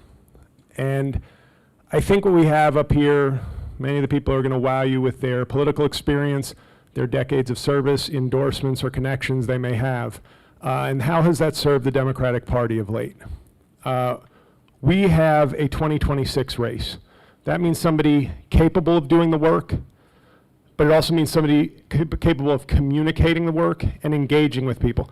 This is a group of very engaged people. You've come out on a winter night to hear from candidates. The question is not which candidate can win you over. It's the candidate who can win over the people who don't come to meetings like this, who are passive. Who is the candidate that can penetrate that space? As somebody who's accumulated a large social media following, but also someone who's a Georgetown educated lawyer fighting to keep people in their homes during the day, I think I have the sort of complement of skills that's needed for a modern Democrat. A lot of good people on this stage, but we saw it with the Biden administration. He accomplished a lot with zero majority in the Senate. And the reward for that, for the Democrats, poor communication, poor defense of their own policies. We saw it with Obamacare as well. We can't wait 10 years for everybody to catch up and go, you know what, the Democrats were pretty good. What's going on now? The country's on fire. There's masked thugs going into laundromats. We need somebody now, if you believe that they are intellectually capable of the work, if you believe they share your values, then we need somebody who can communicate effectively, preemptively, stopping this garbage from happening, and effectively champion the things that Democrats do well. And I think I'm that candidate. Thank you.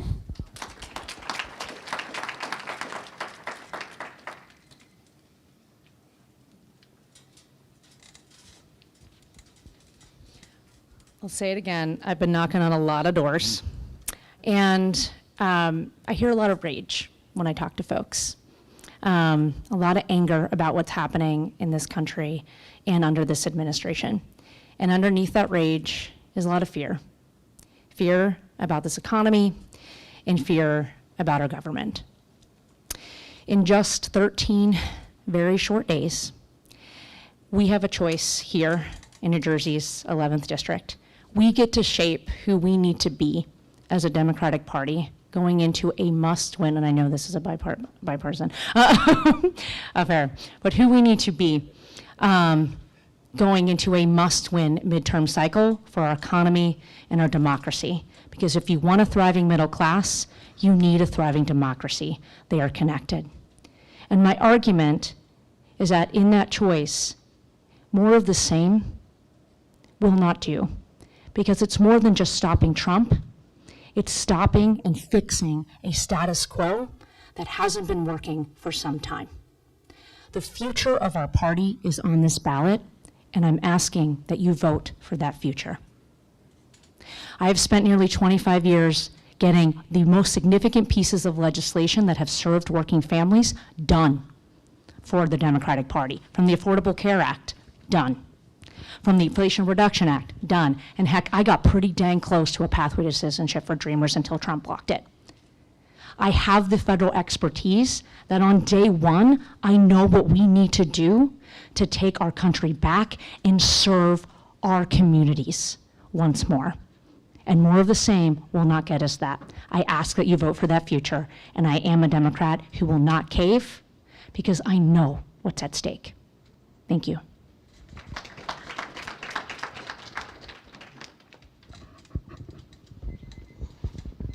In many ways, running for Congress is a glorified job interview.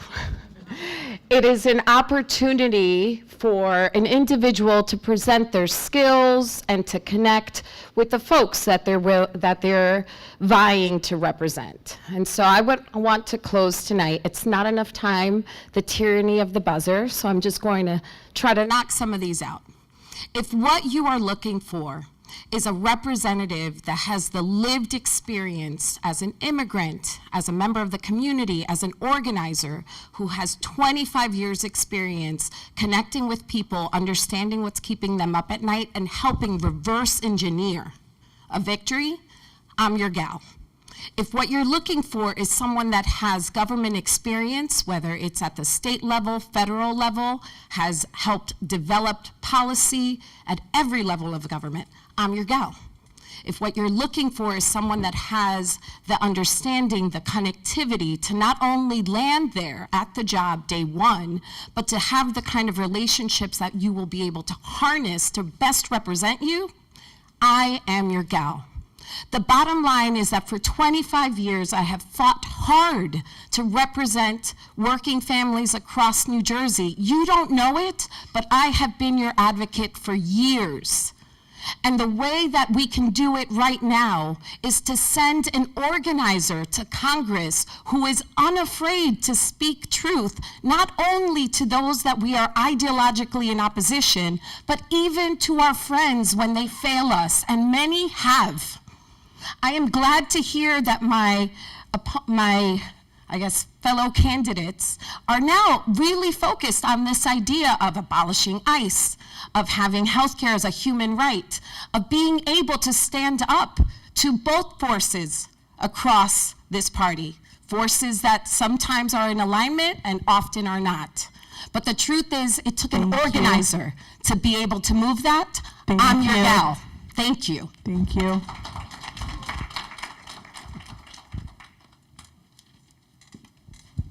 Thank you for the opportunity today to speak with you.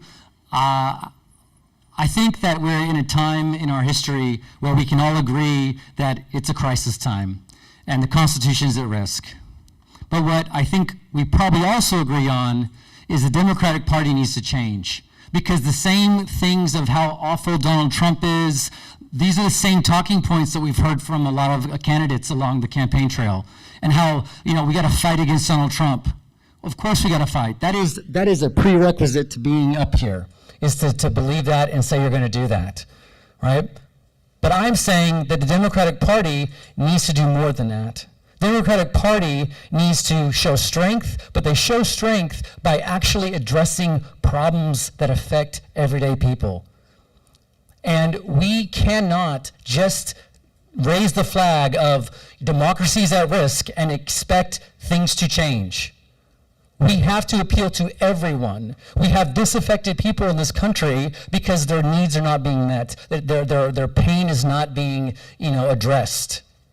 So we need leaders in DC who are not party machine politicians, who are not millionaires, who came from poverty, like myself, who are in this for purely integrity reasons. It's not about me, it's about the people. And I ask you, if you will agree with me and you think we need to focus on making life better for everyday people, and the party needs to change to focus on that and not be saying we got to wait till we have the power, that we start organizing and protesting and standing with the people on bridges, on the sides of the roads, at No Kings rallies, and be one of them as a leader, then I am your guy, and I ask you for your vote on February 5th. Thank you so much.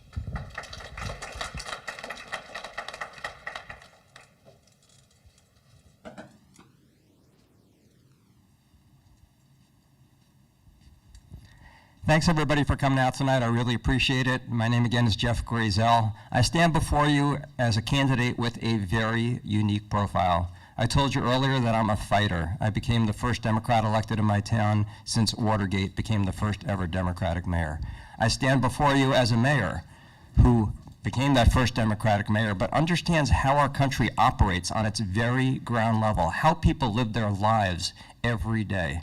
I stand before you as an engineer who solves problems for a living. And boy, do we have a lot of problems down in Washington that need some solving. And I stand before you as an innovator. I didn't get to talk about this tonight, but I have 13 patents to my name. And if you go to my website, I have a vision for the future. So we all talked about here today about the problems we have today, but we better have a vision for the future. And I have a vision for an innovation economy, and you can read about it on grayzelforcongress.com. But we need to start delivering for the people of our country. We thought we got rid of Donald Trump back in 2020, but hey, we got him again. And why did we get him?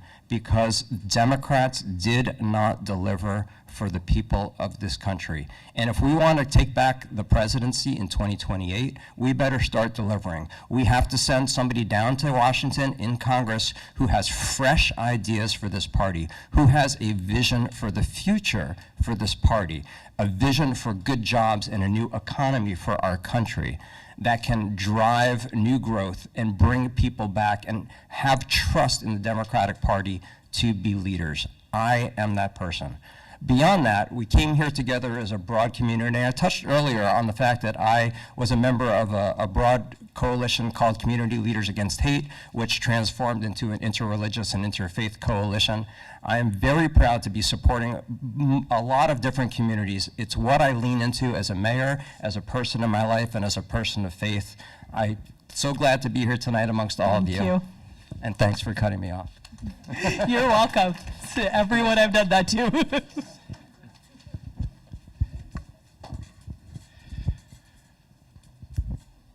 So first, let me start by always thanking my colleagues, not just my opponents in this race, but my colleagues who have worked in public service, who live in the community that I'm born and raised in, and are seeking to represent not only all of you, but also seeking, if I don't win, to represent me. So thank you for raising your hand to run. Thank all of you for being here. Thank AAPI and J for doing this. I'm proud to say that I was there in the beginning when this organization started. So I understand, I think, deeply what this organization means, not only to the state of New Jersey, but to this district in particular. I would ask you, what differentiates my candidacy from my colleagues who are here today? And what I would argue is, look at the broad-based support that my campaign has. I have built a coalition. That coalition comes from a lived experience in this district, delivering results on behalf of the various communities that we are discussing tonight. A lot of words get thrown around like machine politicians and all this other kind of, quite frankly, nonsense. I'm proud to have the support of the first Asian American ever to serve on the Montclair Township Council, and Susan Shin Anderson, who is here in the front row. She is not a machine politician. I am proud to have the support of the mayor of Livingston, who is in the back row there, Sean Klein. Sean Klein is not a machine politician. I am proud to have the support of Michael Vieira, also a member of the Township of Livingston, who has served this community with distinction for many years, representing many of the communities that are in this room. Michael Vieira is not a machine politician. So I can tell you that, Thank you. and I'm gonna end. I can tell you that what we are doing here is seeking to be your representative.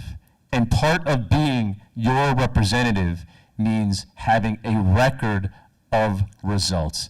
Judge my candidacy on who is supporting it. Thank Thank you. you so much.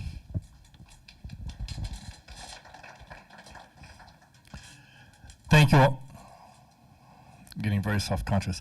Thank you all very much for being here and for giving an evening of your time to learn about this group of candidates. America is a promise, and it's a promise that has never been fully kept. I think that's why the framers used that phrase, a more perfect union, because they recognized it was imperfect then and it remains imperfect.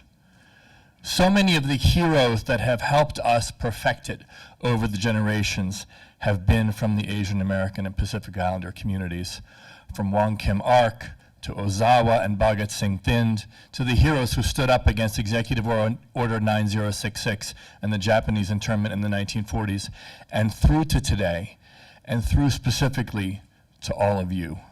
The way in which New Jersey's AAPI community has stepped up and been a voice to achieve exceptional things is something that I admire so much. Now, I made an allusion earlier on to being part of your community by marriage. I want all of you to know that that marriage is to the beautiful Dr. Khyati Joshi there in the back.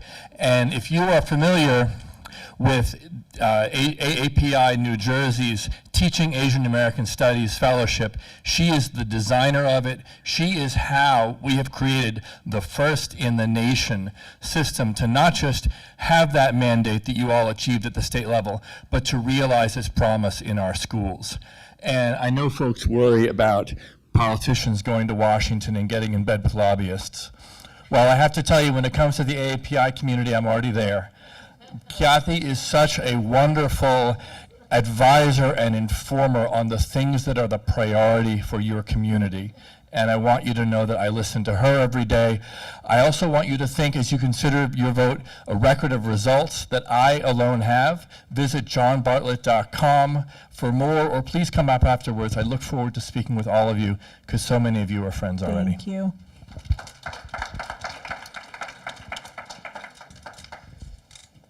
Thank you, everyone. Can you hear me? Yeah. So you don't have an easy choice here. You've got 11 candidates. And despite some of the ugly negative ads you're hearing and seeing on television, if you listen to us, we basically agree on everything. We come from different places, but we have similar values. We agree on what the government should be doing and shouldn't be doing. So how do you make this choice? And here I just want to get very plain and real with you. You're sending somebody to the House of Representatives. There are 435 members of the House of Representatives. Nobody achieves anything there alone. It's a collaborative process. It requires relationships. It requires building the respect of your fellow members. I've seen people go to the House with great ideas and get lost, and others who take years to build the status and the skills and the understanding of the culture and the rules to be effective. And we don't have time right now, because the emergency is right now for all the reasons that we have been discussing here. And with me, you can judge me by my record there. You know that as a member of Congress representing New Jersey, I delivered for our communities. I delivered the funding for the Gateway Tunnel, but I also fought for our values, even representing a Republican district. I was the first swing district member of Congress to call for Trump's impeachment in 2019, one of the only such members to consistently stand up for immigrant rights. This is why I'm endorsed in this race by our wonderful Senator Andy Kim, because we went through this process of learning how to do the job together.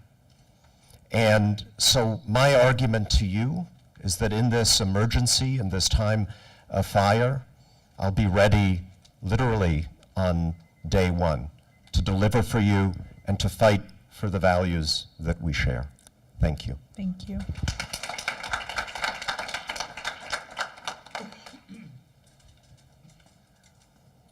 Thank you, everyone, for being here tonight. I think it's so important that we come together as a community and talk about the issues that we're all facing. It is no secret that I'm the youngest candidate in this race, right? Give me a few years, I promise I'll fix it. With that said, I do want to tell you what being young has allowed this campaign to do. We built the strongest message, the fair deal, and we mobilized faster than any other candidate in this race to get on the ballot in just 4 days. We got 1,000 signatures. And someone like me is not supposed to be on the ballot, right? We've got people who don't believe in government coming out to vote for us. That's what we need right now. We've been talking about this vision, right? The idea that Democrats don't know how to connect. They don't have a vision. The vision is the fair deal. It's the very simple message that when you work hard, pay your taxes, and show up for your community, your government should show up for you. You deserve health care. You deserve housing. You deserve the right to education. You deserve to feel safe and healthy and live well in your community. It's common sense. Everyone that I've spoken to has said that we desperately need a vision. We need a movement. The vision, the movement, it's right here. It's begging you to join. So, on February 5th, on or before February 5th, I invite you to go and vote for the fair deal you deserve. Thank you. Thanks. Well, I want to thank all of you for being here tonight, for your engagement. I also want to thank you for your endurance. This has been quite the event, and I'm thrilled and I'm privileged to be up here. I'm Zach Beecher. I grew up in Morris County. I know this district. It's home. The challenges that you face are very much the same challenges that my family faces. We have a young son, born via IVF. Those reproductive rights are under attack. We rent, we haven't bought. Housing prices are out of our reach.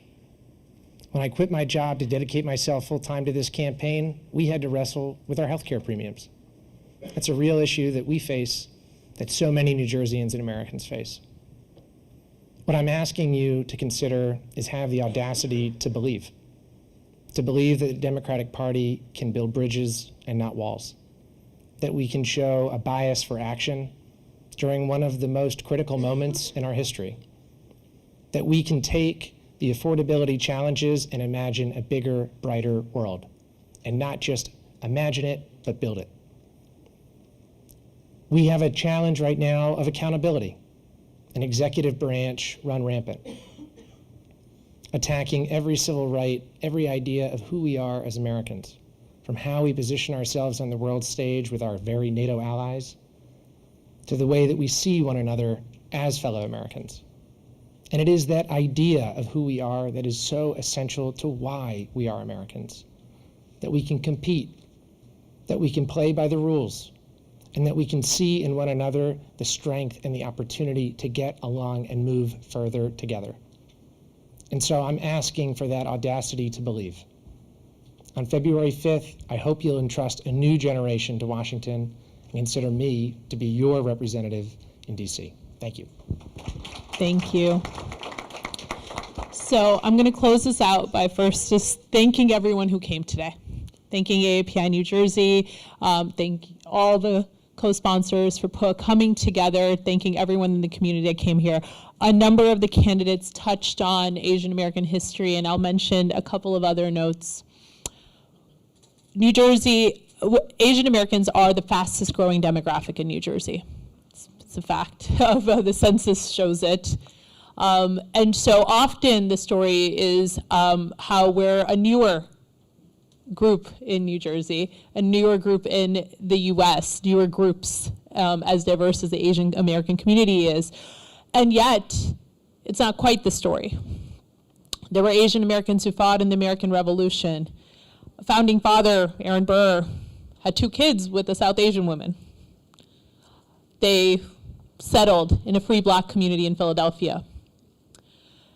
Right here in CD 11 in the 1870s, the first Chinese American community in the East Coast settled. They came here for jobs after helping to build the railroads. So the story of Asian Americans in the US has been from the very founding. But the reality is that the story of Asians in America is about the regular othering of Asian American communities. That every few decades, just as communities get a foothold, settle down, have communities, get jobs, have kids, something happens in this country and those rights are taken away, one way or the other. They don't just happen to Asian Americans, they happen often to various communities of color. But that means that throughout US history, Asian Americans, while here, have been various points denied the right to own land, denied the ability to marry who they want, have had their land taken from them, have had jobs taken away, now we are a fast-growing community here in New Jersey and settled and have a voice. So I'll say a few things here to everyone who came. We are at another moment. I think everyone here knows that. So what we can do is, one, is to just speak up, and you can do it in many ways. One is to join other groups who are also facing these issues. We are not the only ones being targeted. We are seeing these things happen to Black Americans, Latino Americans, Middle Eastern Americans all over in this state. We need to work in community too, and this is very important to what we're doing today. Go vote. It seems small, it seems minor, but it's so crucial. Go vote like your rights depend on it, because they do. And then third, go tell everyone else you know who's an eligible voter to vote. Because you all know the importance here. You all showed up here on this weekday to spend your evening here with us. But you also know at least one or two people who maybe don't even realize there's an election. Go tell them there is one. And then to our candidates, I'll just say thank you so much for being here, for taking this time, for running, because it is incredibly important to actually, a part of civic engagement is to actually, raise your hand and go, you know what, I want to represent my neighbor. So first, thank you for that. Second, thank you for coming here today, recognizing the importance of the Asian American communities to come and speak to us. Thank you for bearing with me as I cut off basically every one of you throughout the night. Thank you. But thank you. But I also hope that you leave with us, one, have some food. There's still food. Please talk with everyone here, but I hope you all leave leave here tonight with the importance of the stakes here. For everyone in this room, for our communities, our families, the stakes couldn't be higher. And so as one of you is likely to become the next representative for CD11, please keep these communities in mind. Thank you, everyone.